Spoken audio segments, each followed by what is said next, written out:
Haji merupakan ibadah tauqifi yang harus jelas dalilnya dari Al-Quran dan As-Sunnah yang sahih ya. Sebagaimana tentang haji ini Rasulullah sampaikan, khudhu anni manasikakum, ambillah tata cara manasik haji kalian dari aku. Demikian kata Rasulullah. Tentang syariat ini ada beberapa larangan, yang salah satunya adalah larangan berhubungan suami istri. Sebagaimana firman Allah, "Faman farada fihinnal hajja fala rafatha wala fusuqa wala jidala fil hajj." Siapa yang mengerjakan haji dalam bulan-bulan itu, maka janganlah dia berkata jorok, rafath ya, kemudian berbuat maksiat dan bertengkar dalam melakukan ibadah haji itu.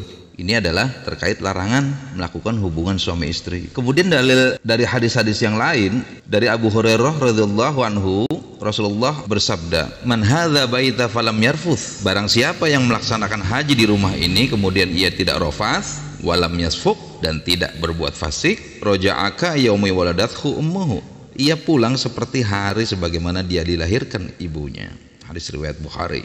Untuk melengkapinya, kita lihat hadis dari Ibnu Abbas radhiyallahu anhu. Rasulullah bersabda, "Idza ramaitumul jamrata faqad halalakum kullu syai'in ilan nisa." Jika kalian telah melempar jumroh, maka segalanya telah halal bagi kalian kecuali wanita. Hadis riwayat Ahmad.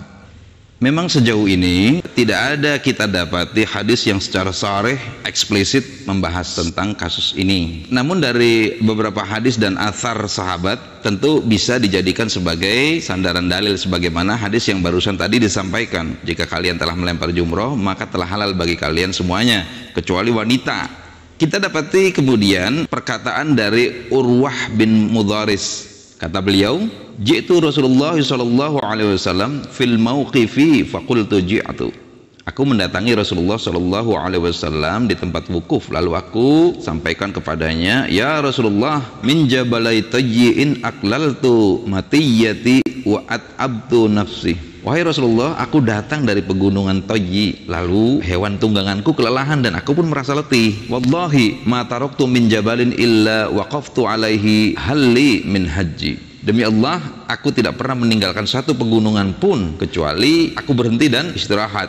Apakah aku mendapatkan haji? Faqala Rasulullah sallallahu alaihi wasallam, "Man adroka ma'ana hadhihi sholata wa ata arafatin qabla dzalika lailan aw naharun." Rasulullah menjawab, barang siapa mendapati sholat ini, sholat subuh maksudnya, bersama kami, lalu sebelum itu ia telah datang ke Arafah baik pada malam atau siang hari, tamma hajjuhu wa qada tafathahu, maka hajinya telah sempurna dan boleh ia untuk bertahallul. Hadis riwayat Ahmad.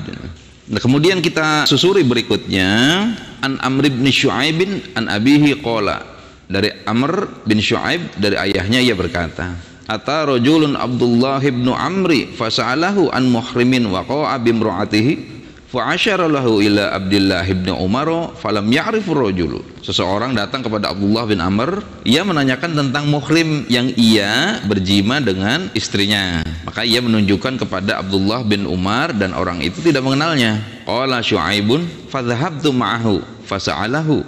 Syu'aib berkata, aku pergi bersamanya dan bertanya kepadanya. Faqala, maka ia menjawab, batala hajjuhu, batal hajinya. Qala fayaqudu, ia berkata, lalu ia duduk.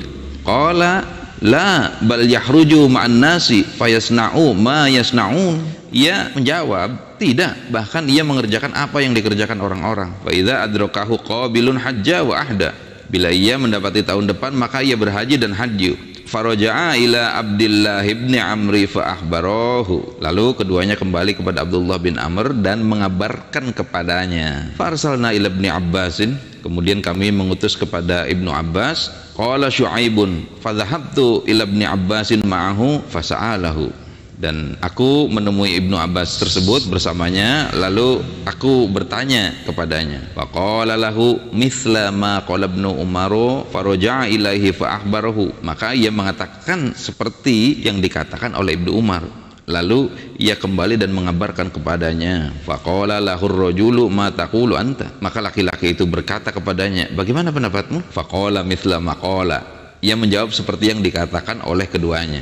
Kitab Al-Musannaf Ibnu Abi Syaibah jilid 3 halaman 538. Dengan keterangan ini maka menunjukkan ketika seorang melakukan hubungan suami istri sebelum tahallul awal, maka ibadah hajinya itu tidak sah. Adapun jika hubungan suami istri itu dilakukan setelah tahallul awal ya, dan sebelum melakukan tawaf ifadah, maka yang bersangkutan wajib membayar dam, yaitu menyembelih seekor unta yang besar. Kenapa demikian? Ini didasarkan pada asar dari Ibnu Abbas. Idza waqa'a ar-rajulu 'ala imra'atihi ba'da kulli syai'in ghairu ziyarati fa 'alaihi naqatun yanharuha. Apabila seorang menggauli istrinya setelah melaksanakan segala rangkaian haji selain tawaf ifadah, maka baginya harus membayar dam, yaitu unta yang ia sembelih.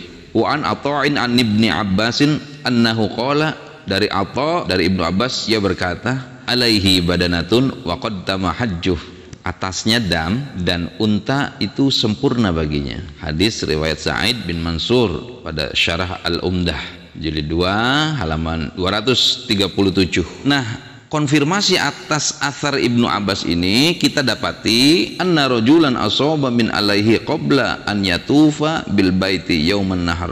Dari Ibnu Abbas radhiyallahu anhu, beliau ditanya, sesungguhnya seseorang telah mendatangi istrinya sebelum dia tawaf ifadah pada hari nahar. Faqala, ia menjawab, yanharuni jazuran bainahuma wa laisa alaihimal hajju min qabilin. Hendaklah ia menyembelih unta keduanya dan tidak perlu haji pada tahun berikutnya. Hadis riwayat Al-Baihaqi pada Sunan Al-Kubra jilid 5 nomor 171.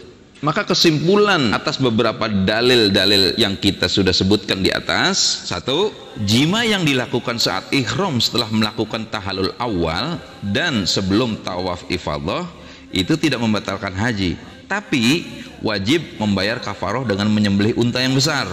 Dua, jima yang dilakukan saat ihram sebelum wukuf di Arafah itu membatalkan haji. Yang ketiga, terakhir, jima yang dilakukan saat ihram adalah dosa besar. Demikian disampaikan, mudah-mudahan bisa menjadi pelajaran buat menyelamatkan ibadah kita semua. Wallahu a'lam bishawab. Assalamualaikum warahmatullahi wabarakatuh.